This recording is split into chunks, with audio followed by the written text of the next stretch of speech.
all of these podcasts, all of these right-wing media celebrities, they are funded. They will go and scout talent and pick people out and give them microphones and give them studios and give them advertising deals and make it a sustainable career, because really wealthy people in this country, they love right-wing culture warrior fear-mongering bullshit because it protects them from any sort of widespread discussion about class inequality, which is what they are, of course, very afraid of. Hi everyone, welcome back to Uncloseted with me, Spencer Macnaughton. Today I'm here with Matt Bernstein.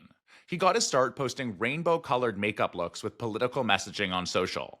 Since then, Out Magazine has called him one of social media's most prominent political voices.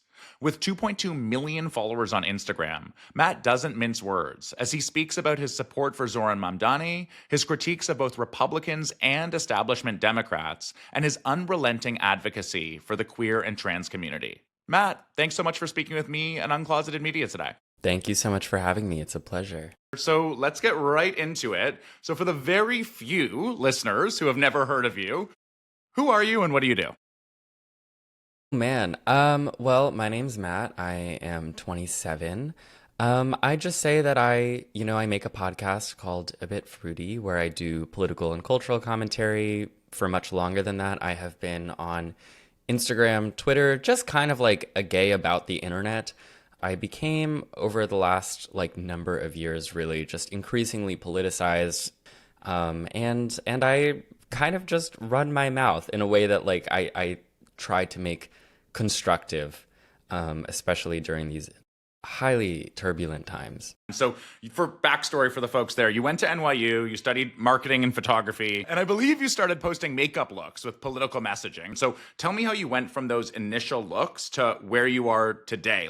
Was there a moment where it all popped off for you, or was it a slow burn? Tell me about the kind of progression. It really happened over time. I think there's a portion of my audience online that has followed me since the makeup days. Now I reach a broader audience. I think I reach also older people who just are into talking about politics and who, might not have cared about it when it was coming to them in the form of these highly aestheticized makeup looks.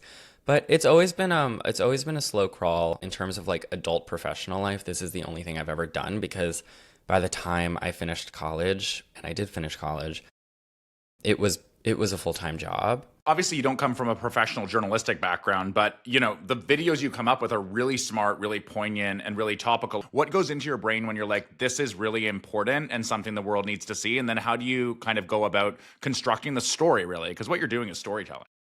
What I do is try to capture people's political imaginations through storytelling, whether that be through celebrities, whether that be through these human interest stories. That's one of the beautiful things about doing this as a job that I'm so grateful for, is I get to just think, what am I totally captured by? What can I not stop thinking about? Whether it's a right-wing grifter or, Israel's co-opting of Jewish identity to use as a shield behind which they can commit genocide. These are things that I never shut up about in my real life when the cameras aren't on and when the phones aren't in front of me. I just then try to channel those ideas and opinions that I really have, that take over my brain, into something that I can share. Have you always been that way from when you were a little kid? Have you always had that kind of fire? Yes, I would say. Okay. I mean, it wasn't, as a 10-year-old, I didn't have that fire about Israel, for example, but I have always been a litigator for sure. In my personality, and my parents used to tell me growing up, they were like, you need to be a lawyer because you never stop arguing, which I think drove them crazy sometimes. And also I did not want to go to law school, so now I do this instead. And we're living in a country right now where roughly 40% of LGBTQ kids seriously considered suicide in the last year, right? I know you've talked about wanting to reach people in the Bible Belt, wanting to reach people in red states. When you're producing your work, how does that come into play with what you put out there and how? As I've become more of a political person, yes, everything's political, but someone who really talks about politics head on all the time, I am very passionate about trying to expose in this current moment, like why transphobia has just become this like issue that's stuck for the right. And so now I try to focus, I think, a lot of my energy on like being truthful about what's actually going on, so people don't feel shy about standing up for it forcefully. And like, I think your voice is super important to the conversation because the truth is, far right and anti-LGBTQ influencers dominate on socials and in the podcast ring. I want to read you a few stats, and then I want to I'm actually really curious why you think this is, right? So 6 of the 10 podcasts in the US on Spotify come from right-wing perspectives, and right-leaning online shows get nearly 5 times as many viewers as left-leaning ones. These include Joe Rogan, who's #1 on Spotify and has falsely said that trans people are perverts who commit the majority of mass shootings. We also have Tucker Carlson, #4 in the US, who's claimed that gender-affirming healthcare allows adults to, quote, basically molest and abuse children. And then we have Candace Owens at #10, who has called homosexuality a social contagion and has blamed gay men for pedophilia in the church. Why are these the top 10? I mean, wow, there's a lot of reasons. Those quotes strung together, it's really It's dizzying. shocking. Yeah. Yeah, it's really wild. It's a multi-pronged issue. One, of course, and I talk about this a lot, is that there is an ecosystem propped up on corporate, institutional, billionaire support that creates all of these podcasts, all of these right-wing media celebrities. They are funded. They do college campus essentially recruitment through things like Turning Point USA, PragerU.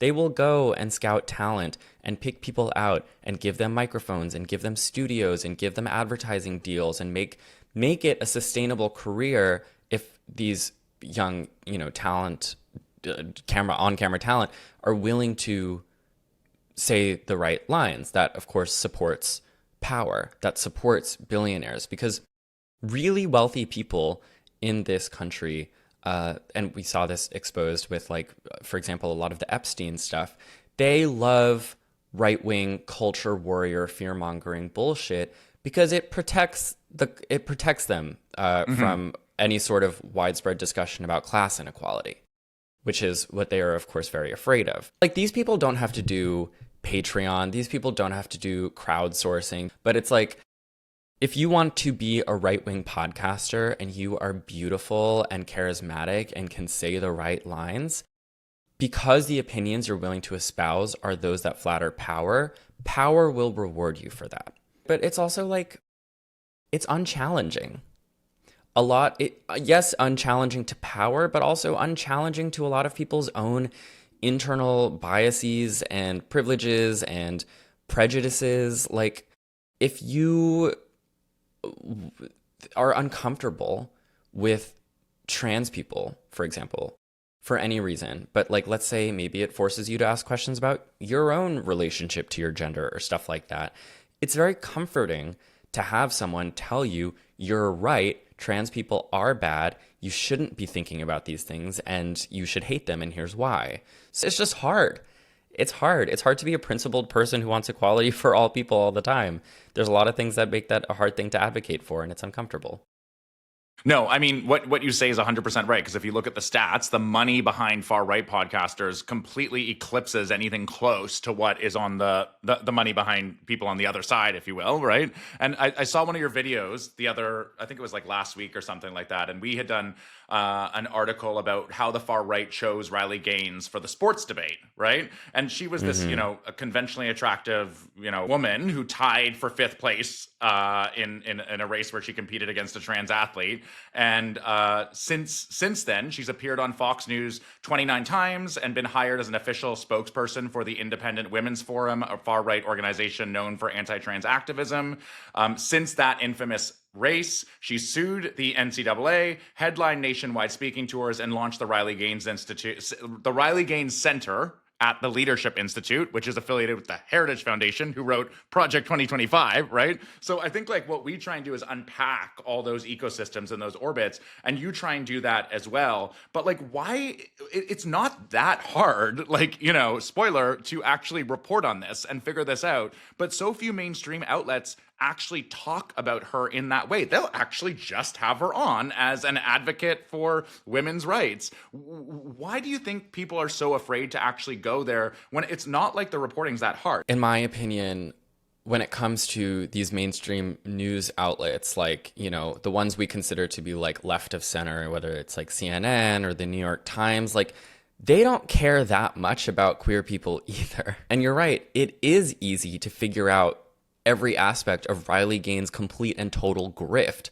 I mean, given how famous she is and how much direct access she has to the President of the United States, and the fact that there are laws in multiple states named after her that target trans women. Like, someone who tied for 5th place in a college race 4 years ago, couldn't get over it, didn't even care that much initially, but was incentivized to become more cruel through an influx of income from right-wing media outlets like Fox News, Fox Sports, etc. But they don't report on that. And if anything, if Riley Gaines gets referenced in these left-of-center mainstream news outlets, they're just like, oh, you know, advocate for women's sports or something. And it's a real shame because people deserve that bigger story. But I think a lot of it comes down to like these outlets just don't care that much about trans people. And so new media has to do that work. And wait, I want to circle back to your answer. You were saying, you made a good point that far-right podcasters, influencers, they have way more money behind them. Like they don't need to go on Patreon kind of thing. Why do you think there isn't similar money in the left sphere? Well, because where is that money going to come from? The leftist billionaires point to them. You know, there aren't too many. You know, there's a way to like make a lot of corporate money as maybe like a mainstream liberal in new media, like a sort of what we would say like DNC darling. But ultimately, two things. One, that requires like espousing the most sort of like milquetoast positions that are completely unpopular today. Like, you know, those people will never talk about the genocide in Gaza. Those people won't talk about trans issues too forcefully. They won't talk about taxing billionaires. They won't talk about the ways that all of these issues intersect. It's just kind of the types of people that are very safe for, you know, the Democratic Party donors to invest in. And they don't get much of an organic audience, which is why I can't even really name a good example of those types of people off the top of my head. But they're on YouTube. People in the US, especially right now, don't trust traditional media, I think for a variety of reasons. But, you know, only 28% of Gen Z adults say they trust mass media, and 37% of adults under 30 say they actually get their news from influencers. And as somebody who used to work at 60 Minutes, which is right over there, Yeah, you know, rest in peace, Barry Weiss. Well, yeah, exactly. So goodness. I really appreciated the integrity. I did think it was a great place to work and was amazing journalistically. But I do think it's a shame what's happening with Barry Weiss there and with the people being put in charge. Like, what do you think is the future for legacy media as more of these billionaires start putting people in positions of power that are essentially just self-fulfilling prophecies? Well, I think it's falling apart. I mean, that's not even really an opinion. We have the numbers to back that up. I think, you know, all of CBS's programming, for example, has like the viewership has fallen since Barry Weiss has taken over. And I think Barry Weiss is a great example of just like, you know, institutional corporate media really overplaying its hand in how propagandized they think the public is actually willing to be. You know, CBS now pandering to Trump with, you know, an owned by Paramount Skydance is trying to appease power to the extent that they put in Barry Weiss, someone who nobody organically cares about, and someone who is far-right, anti-trans, pro-Israel fanatic. And she's, you know, I think about how she was in the lead up to her becoming the head of CBS. She was doing this panel where she was talking about how the young people, they don't want these radicalized voices anymore. They don't want people like Hassan Piker. They want everyone to come back to normal, to the center, like people like Alan Dershowitz. And it was such an amazing moment of just demonstrating how out of touch these people are, that Barry Weiss sincerely believes, or is pretending to believe, that the youths learn to hear more from Alan Dershowitz. It is so unbelievable. But look, their viewership is plummeting because nobody cares. And you think, and you're saying nobody cares, and you think the reason she got that gig, editor-in-chief of CBS News, is because she's just the mouthpiece that they want. Of course. Of course. And look, I mean, she is performing for an audience of one, which is David Ellison, and he's performing for an audience of one, which is Donald Trump. And the interesting thing is, like, they will, they'll keep getting funding. Like, I don't think CBS News is going anywhere, even if their viewership plummets, but its influence wanes. And that's important. I really think, like, the younger folks and Gen Alpha coming up behind Gen Z, right, are really able to identify the transparency and the BS of some of this. Do you find that too? Yeah, I find that to be true, of course. I think, nobody my age cares about legacy media anymore. It is a dying medium. The thing I worry about is that, just because things exist in these new spheres of podcasting or social media doesn't mean that they're savory either. So, there's a lot of bad actors. And in some ways, aspects of new media have also started to replicate the same problems that have existed in corporate media, where you have influencers who similarly want to end up being in the room with, presidential administrations, for example. And so then those influencers on their channels will also only say the things that are, approved. Well, and that's one of my big concerns as somebody who came from, more mainstream places. Like, there's standards departments, there's legal departments, like there's like teams of editors who actually vet things out, right? So if we go to an independent place, like, we do lose some of those stopgaps. And I think there are arguments that that's a bad thing. And that people, who I think there's a lack of media literacy in the United States right now, they get more attracted to charismatic leaders, right? So, like, I'm kind of concerned from that perspective that it's going to be influencers telling us the news. Obviously you're somebody who does their homework, but a lot of people don't. Like, that's a big concern now in terms of where we're going with independent journalism. It is a big concern. I was just talking about this in my most recent episode where we talked about sort of the semi-astroturfed campaign against, like, Chapel Roan and everything that was about. But so much of that was facilitated through posts from bot accounts that were men pretending to be women. And one thing that you can say about, like, Jake Tapper, as heinous as I personally find him, is that when you're watching him on cable news that is Jake Tapper. You don't even know when you're reading stuff on Twitter, for example, if it's coming from the person you think it's coming from, or from the place you think it's coming from. I'm a child of new media. I love it. I, of course, as someone who works in new media, am incentivized to tell people to invest in the voices and the creators that they find are, trustworthy online. But, you have to do all of that vetting and you have to be skeptical. And, right now I worry that some people are not doing that. I know you talked a lot about how Mamdani didn't, like, actually talked about trans people and advocated for trans people. If we get closer to the midterms and then eventually 2028, like, what would your advice be to Democrats on their messaging to LGBTQ issues, on trans issues? Like, what do they need to do better? The thing is, you are never going to appease the anti-trans mob by sacrificing, okay, well, we don't have the sports issue, so I'm just going to do what Gavin Newsom did, and I'm going to say, yeah, trans people in sports is unfair, because anyone who has paid close attention to the right wing's attack on trans rights knows that this is not about starting and ending with sports. In fact, it's not really about sports at all. Riley Gaines actually said it very transparently herself in a New York Times profile that they did on her. She said, the gender ideology issue is a house of cards, and it's all going to fall down once we get that sports issue. She knows this. The right wing knows this. Democrats must know this too, that they're not waiting for you to make a compromise on trans rights. They're waiting for you to basically concede the whole issue, which is what, we've seen a Gavin Newsom start to do a little bit, because he's like, oh, well, if that's the cost of winning. But it's not. Look at what Zoran Mamdani just did in New York City. He won, I think, on that issue in particular by being able to neutralize the issue.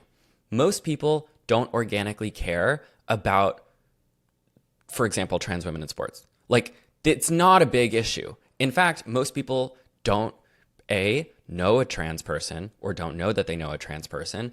They don't pay attention to children's girls' sports. Furthermore, they don't know a trans girl who's playing a school sport. Like, what are we even talking about? This is not an organic thing that people care about. People care about being able to live, making a livable wage, having social services that work. These are the things that people can actually feel. And so what Zoran Mamdani did very effectively was he neutralized the issue by saying, what do I think about trans rights? I think every New Yorker, trans, cis, anyone, every New Yorker deserves the right to live with dignity and to be celebrated and cherished and to not worry about how they're going to have to pay rent next month. Like, he just, at every opportunity, he was able to neutralize the issue by taking the fear-mongering out of it and injecting into it a statement about what people actually care about, which is their material conditions.